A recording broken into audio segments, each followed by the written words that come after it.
Hey everyone, I hope you are well, playing and or making the games that you love. You're joining me, your host, Max Pears, for a very different episode.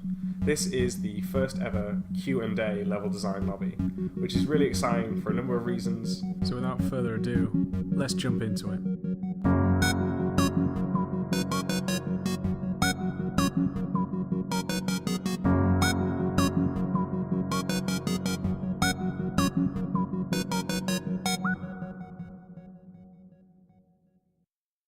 The first reason is that we get to interact with more of you, and we get to hopefully answer some of the questions that you've always got and hopefully improve anything that you want to improve upon. The other reason on why this is a really special one is because of all the Patreon supporters. This first month has been incredible, and it's because of that we're able to do things like this Q&A and also have some great new items added to the podcast. And if you notice, I've said we a lot more. That's because everyone who's supported the Patreon has now allowed the associate producer of the Level Design Lobby, Alex Partridge, to join us. So please welcome Alex Partridge. I was expecting a bit more applause, but it's appreciated nonetheless. No, guys, stop. Carry on. Yes, hello everyone. It's nice to be here, and massive thank you to Max for having me here. So, dude, why don't you tell everyone a bit about yourself before we dive into the questions? Sure, absolutely. For those of you who are members of our community Discord, you'll already know me as your friendly neighborhood administrator and moderator. But for those of you who don't, I'm Alex, and I'm also a game and level designer. Fortunately and regrettably, really, with less experience than Max, but we march forward nonetheless. I have worked as a game and level designer at an indie studio called CodeSync Software, if anyone is interested at looking it up. And I worked on a virtual reality puzzle title called Esper 2. Again, if anyone fancies looking it up, hashtag shameless plug. I also do some work on my own development projects and ideas, some of which are actually for Max. And I'm also a freelance creative, doing things like graphics, artwork, and music for anyone that needs them. A bit of a general all-rounder, really, but I just love making stuff, and now I'm here to help and make stuff for the Level Design Lobby.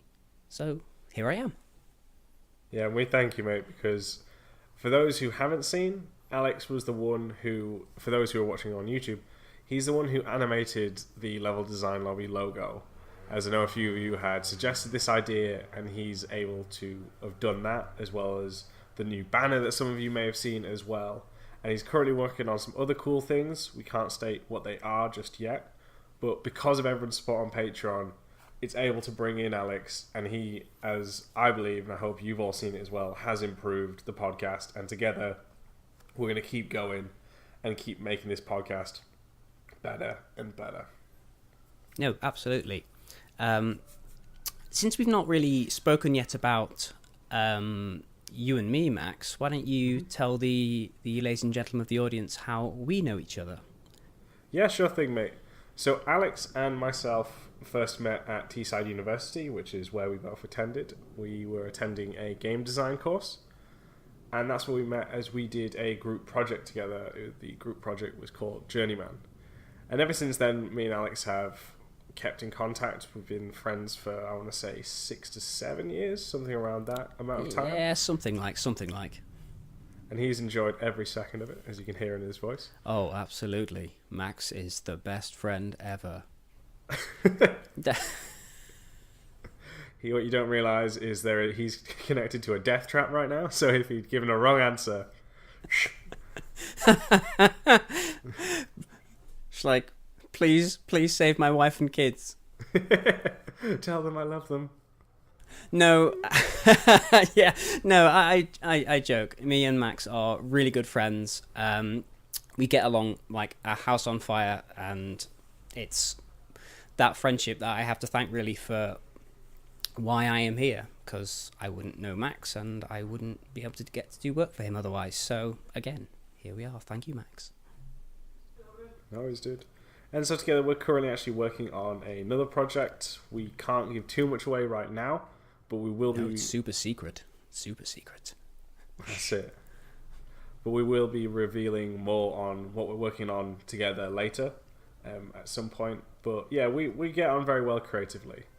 And yeah, that's how we've been friends. So without any more further ado, I guess we'll jump more into the Q&A, my good man. So hit me with the first question, Alex. So the first question we have today is from Walter Malone, a member of our Discord community. And it is a good name, isn't it? And he has asked, how does version control for levels work in a production environment? How often do you push changes when working in the level editor, especially in the context of big persistent worlds? Okay, so that's a good one. It's a very interesting one, but all this stuff is used in every studio. As for the amount of changes that get pushed, I couldn't say, but it's multiple times every day. Generally, what happens, because we are making open, not every studio, but studios who are making open worlds, what they tend to do, and this doesn't apply to all studios, just some would, like you'd have in other ways, is they'd split it off into different layers. Now, these layers could either be, for example, one layer for level design, or a layer for environment art, a layer for effects, or a layer for audio, as long as they're connected to that mission. That way, the specific person can go into these layers and check them out without interrupting someone else's work. Other ways around is you can just have one layer and then multiple people working on it, but that tends to run the risk of slowing down work. So as long as the naming conventions apply to that one mission or area, that should be fine. It's used by every studio, no matter the size, big or small, especially when you have hundreds or some cases thousands of people working on a video game. It's used quite heavily. It's a great tool for everything, and yeah, it happens a lot. So the more you know about SVN, the better. Or well, that's just one model of it, but general system like that. No, definitely. I'd like to echo pretty much everything Max has just said. Obviously, the use of version control does vary and scale based on the needs of a studio and its production. However, I would love to point out that the splitting up of worlds into layers and chunks is not just reserved for the big players, the big studios and the big AAA productions. Any studio that feels that this methodology could benefit their pipeline is absolutely free to adopt it and incorporate it into their project. There is a great talk from GDC in 2016 that's available on YouTube by Jane Ang, who, well, at least at the time, I don't know if she is now, was the lead artist at Campo Santo, and she worked on Firewatch, which, if you haven't already played, I would absolutely recommend you pick it up and play at some point because it is brilliant. But she talks about how they used this layer and chunk method in the development of their game, and they mainly did it because they had a lot of content to create in quite a short amount of time, so they used it to accelerate their creation speed. They used it to accelerate their development speed by allowing any member of their team to work on any aspect of the game at any time, so that really benefited them. But as far as my experience goes, which is more in the indie field, you're talking like teams of less than 20 people,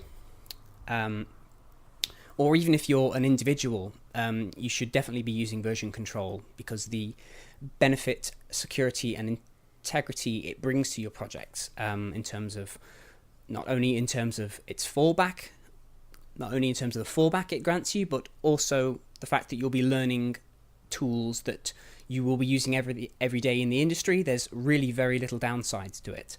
But as far as worrying about the commit frequency or things like level of completedness within your project before committing, I think is completely redundant.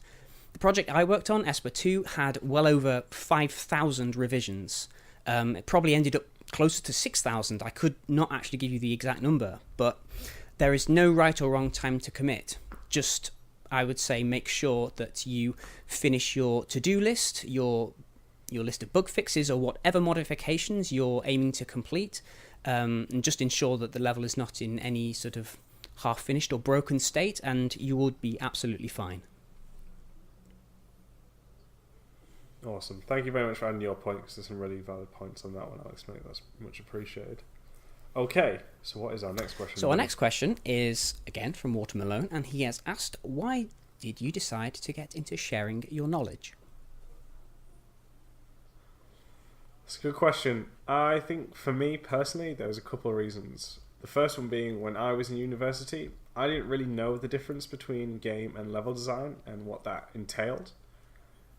And I found it very hard to find articles on at the time, or even when I was at conferences where there was primarily more talks from artists than game or level designers. So I've been writing blogs, some of you may already know that, on Gamma Sutra and 80 level, and I just thought, my writing's not the best. I'm no Tolkien, for example, or Rowling, and I'm a much better speaker. So I honestly thought, get into this, because it's great.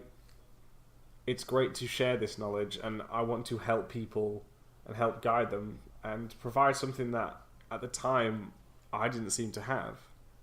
And then the other reason is a bit more selfish, but I have a bit of a bad memory sometimes. So doing this helps me, because I don't remember every task or topic on the regular when I'm creating something. So having an archive of things that I need to do only makes things better, because I can look back at this and go, okay, have I done this, and do a checklist. So I think that's always great. So that's why I got into it, mate. So for me, I guess I could probably echo the sort of half selfish attitude that Max has just conveyed, at least in part. I think for me, it's just that. I think for me, it's that I just love making games. I live for the thrill of creating things, and I want to be able to share that passion and drive with others who feel the same way. And I teamed up with Max and Level Design Lobby because I really feel that I share their goals and their mission. And I guess I decided to join because I hoped that I could perhaps shine a slightly different light on and perhaps bring a slightly different perspective to proceedings, something that maybe Max hadn't considered or perhaps hadn't thought of. But as someone who is somewhat introverted and not usually the loudest voice in the room, and in my experience, game dev is something that can very easily isolate you, and it's very easy to become wrapped up in your own thoughts, your own worlds, and to not hear anything from outside your own bubble. So the selfish part for me was that I guess I wanted to be part of a community, but not just any community, a community that cares. And having worked both in and out of the industry, I guess my hope is that if my experience and point of view can help others, then it will be mission accomplished from my perspective. Awesome, dude. All right, mate. Before you hit me with the next question, I have a question from role reversal, the Twitter sphere. So this one is from Georgiev. I hope I've pronounced your last name correctly, because I feel I have not. I sincerely apologise if that is the case, though. And he goes, "Hey Max, I want to ask, what is in your opinion, the difference between a level designer with 10 years experience and one with a year of experience? Thanks, keep the podcast coming." So thank you for listening to the podcast, and thank you for tweeting me your question. So this is an interesting one. I just want to preface this by saying, what I'm about to say with the differences, I want to say, the reason that there is this difference is due to time and experience. You're going to have time to get there. As long as you're willing to put in the work and listen to the feedback you get, you'll be able to achieve the same when you have 10 years of experience. So let's break into it then. Generally, the first thing you will notice is, 1A and 1B. 1A is a lot of the first year's levels are quite symmetrical. And it's not that they can't be symmetrical buildings or levels. But because of that, it can lead to player frustration in players getting lost, and also it being just a box of a level. So being able to have more years of experience, you'll find that a more experienced level designer will create something with a bit more, I'm trying to find the correct words for this, a bit more of an engaging space, which is more asymmetric. Then you'll also find the logic of the space a lot more easy to read. An example is when I was working on The Division, I had a friend who had over 10 years of experience, and I only had 2. And one of the things that he did, and I kept forgetting to do, was he would always place where the toilets were. Even if you could or could not enter them, he'd always have them marked. And I wouldn't, and it would be a question where my lead would bring up, because we're making a very realistic environment in New York, that it's something that should be considered. They understand the space of what was it before the mission took place, and now how does it work in the current situation. So they have that understanding, that depth, that a couple years or a year designer may not have. So those are the first 2 things. Another thing is they will tend to have I guess how am I saying this? They'll tend to have a better use of verticality. And when I'm saying this, I don't just mean 2 floors or like a catwalk. Even just a small thing, as in putting the space 1 meter lower or 1 meter higher, separating the room, can just change the feeling of a room so much. It's incredible. So they'll have these sort of little details as well. Even having certain ways to guide the player, such as how to angle certain walls or placing certain props in a way that leads the player's eye, making them turn in the direction that the designer wants to go. There's loads of little tidbits like that, but this is all because of experience. In terms of soft skills as well, they're much more involved with the mentoring, obviously, because they've probably worked on numerous types of games and levels. So they are one of the people that you can always go to. They often will be working with the lead and or director to help actually design what kind of levels that will be used for the game that we're making. And those are the big ones that come to mind for me. So I think those are in terms of much more asymmetry levels, understanding of the space, what it was and what it is, knowing how to guide the player. But as I said at the beginning of this, because I'm sure Georgie already knows this, but again, I remember when I was at a conference, I was like, oh my god, these people are like gods, they're amazing. But it just means they've been working longer, and I don't mean that to take away from anyone. What I'm saying is they've got the experience and the time put in there. And if that person with a year experience pays attention and learns from that person with 10 years, they eventually will get that experience as well. So I do hope that answers your question, mate. Okay, Alex, let's hit on to the next question. So the 13th Cat, another member of our community Discord, has asked, there are lots of different job descriptions around, like combat designer, quest designer, world designer, content scripter, and many more. All of these are things level designers often do during their daily jobs. He's wondering, what are the usual set of skills that a level designer absolutely should have, and what is the difference between those and the other job descriptions? Okay, so that's a really good question there, because it depends on the studio. What you tend to find is these are much more specialized roles that people will go into once they are a few years into their intermediate. Some people will stick to just solely level design, others will focus on these areas. In Ubisoft, we have technical level designers as well who do another role. But before we get into detail more on those, I'll go back to the original question, which is, what are the skills required of a level designer? I'd say the first one is understanding architecture, because most of the AAA studios and most of the games are based in some form of reality. So understanding how architecture works and the spaces that we make. So for example, let's say, and take a really weird example.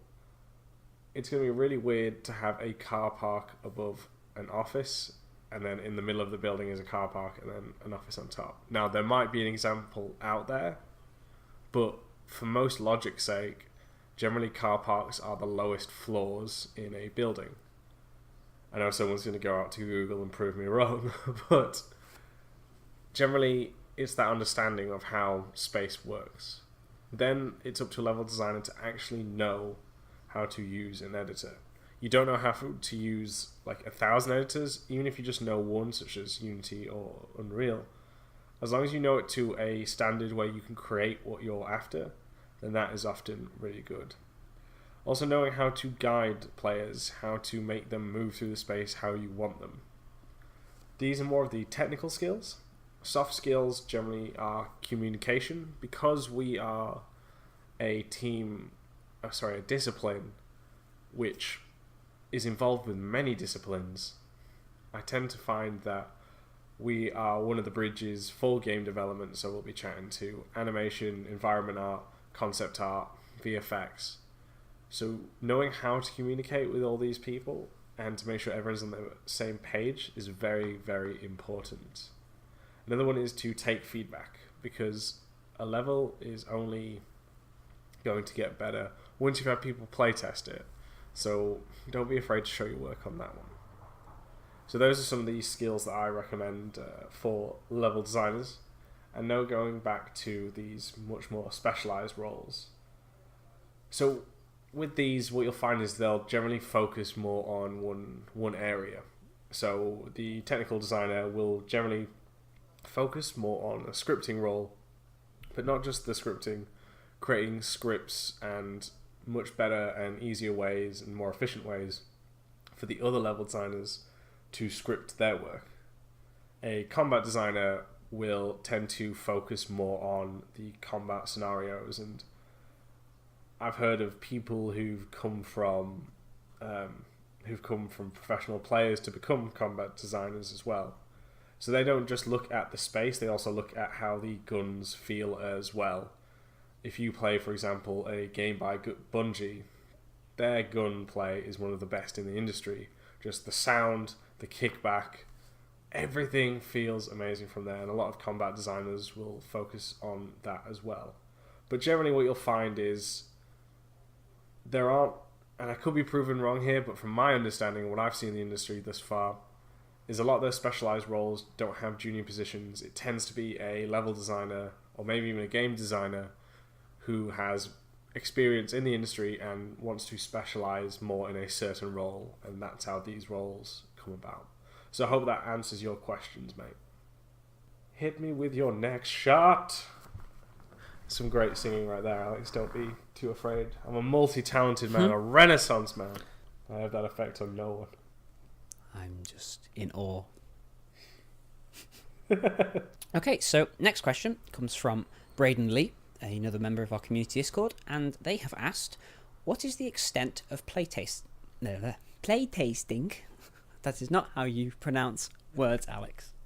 What is the extent of playtesting you get others to conduct on your level before presenting it to a lead? Okay, so this can work for different ways depending on how a studio works and different pipelines for a studio. Generally, you will have a playtest with your lead or a group playtest or even just your lead and seniors, and that will be scheduled, for example, once a week or once every 2 weeks. It depends on the state of the project and also how the studio works. Generally, though, you should be playtesting your game a bazillion times. There is no magic number on this. So playtest it as often as you can. But then also ask for feedback. Generally, what I'd say next here, because this is a mistake I made, pick a couple of people, but don't pick the entire team to do the quick individual playtest. Because what you'll find is when it comes to the playtest, your whole team will be reviewing your work anyway. The reason why I'm saying this is not to play favorites. It's because we all design in different ways. So you're going to get a lot of conflicting, not a lot, but you sometimes will get conflicting feedback. So it's best to, if you're still young, in your career, it's best to get the seniors to play through it first, and they should play just a couple of times. Don't be afraid to ask people, because people are wanting to help. They want to do this. But as for a specific number, there isn't one. You need to be playing it as often as you can, because that's the only way that you'll notice some of the issues as well. So do that. What I tend to suggest when it comes to people who also do play this, because sometimes you may just be working at home as well, be careful who you pick, because you want honest feedback. I don't know the relationship between you and your parents, but sometimes your parents aren't going to give you the most honest one. And it's important to get a clear vision, because people aren't saying it, hopefully, to make you feel bad. They're saying it to help improve something. So generally, look at that for it. So look for people who are a bit more unbiased towards you and just more looking at your work. But yeah, there is no magic number on this. It is just something that we as designers have to do. It is scary, I get that. Even now, with my years of experience, I'm still nervous when it comes to our internal reviews. But that's not a problem. No one is doing it to be mean. They're actually helping you improve. And that's the best thing, because that's where your level truly grows, is through iteration and the support of your teammates. What's the next one, Alex? The next question comes from another member of our community Discord, Snow. And they've asked, how does designing around a real-world space change how you approach level design? Like your work on The Division. Whew, that's a good one. I can't say too much on The Division due to NDAs and everything, just because, I don't want to be sued and the broadcast to be shut down. So generally, though, when designing real-world space, it's really important to do your research more than anything. Now, Division was based in New York, so it's very important that we as a team understood how New York worked. Because in England, we drive on the left side of the road. But obviously in America, they drive on the right. So understanding, I know that's a simple thing, but that changes how we would do traffic flow. And then New York, compared to say some other cities, just for example, let's use Krakow. Krakow in Poland has only buildings primarily that go up to 4 to 5 floors, while New York has skyscrapers covering the entire landscape. So it's those details that will go into your design. It is very critical that you research things. Because also an office in Sweden might actually look different to an office in New York. So it's these sort of things. So it changes it because we try to base, and I believe we as a team did this very well, we tried to base everything that we could in reality. And I believe someone did do an article on Kotaku, I believe, or there's a YouTube video where someone compares Division's street locations to the real life locations, and they're very similar. And we spent a lot of time making sure we did that, because the map could not change. Central Park, say for example, like Times Square, has to be where it is in the world. Like everything has to connect to that point. That changes a lot. So it's really basing things. You have to base things on what is already there and do a ton of research. So that was the main thing there. Now, this is sadly where we're going to have to end this podcast for the first Q&A, because we're going to be heading over to Twitch after this. So what I will say is this is the first episode. We will be answering the questions we did not answer on here, but also on the Twitch stream for the webinars as well. So firstly, I just want to say a big thank you to Alex. Thank you very much for your support on this episode. No problem. Happy to be here. Happy to have you here, mate. And we're going to be doing more of these. We're going to try to turn this into a monthly series. So we will be addressing all the questions. We may not have got to all of them here. I honestly didn't think this would be a 30-minute plus episode, but that's cool as well, because that's awesome. It's great to have a better interaction with all of you. So don't worry if we didn't answer your question. We will be coming back to it. and we're going to cover it on the Twitch on the webinar, which if you do want to be part of the webinar, please join the Patreon. This is what helps bring, like I said, Alex, as well as a few of the other things to help improve this podcast. There'll be a link to that down below. And if you pledge $3, you will get access to the webinar. But if you pledge $5, you'll also get a chance to join us for the level design weekend. So we just want to say a huge thank you again to all of you. And yeah, it's been absolutely awesome. You got any last words, Alex?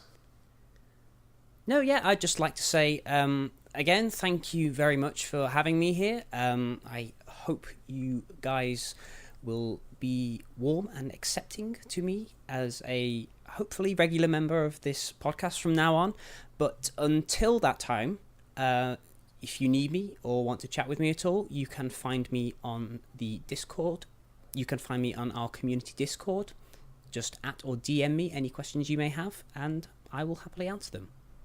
Can you just say what your Discord name is as well for the people as well, mate? Yes. It's just brain just went bleh. You like to be mysterious, I understand. Yep, I am at Firestrider, and as I said, if you need anything from me, just DM me or at me, and I will be happy to help. Awesome. So, thank you again all very much, and we will catch you all next time.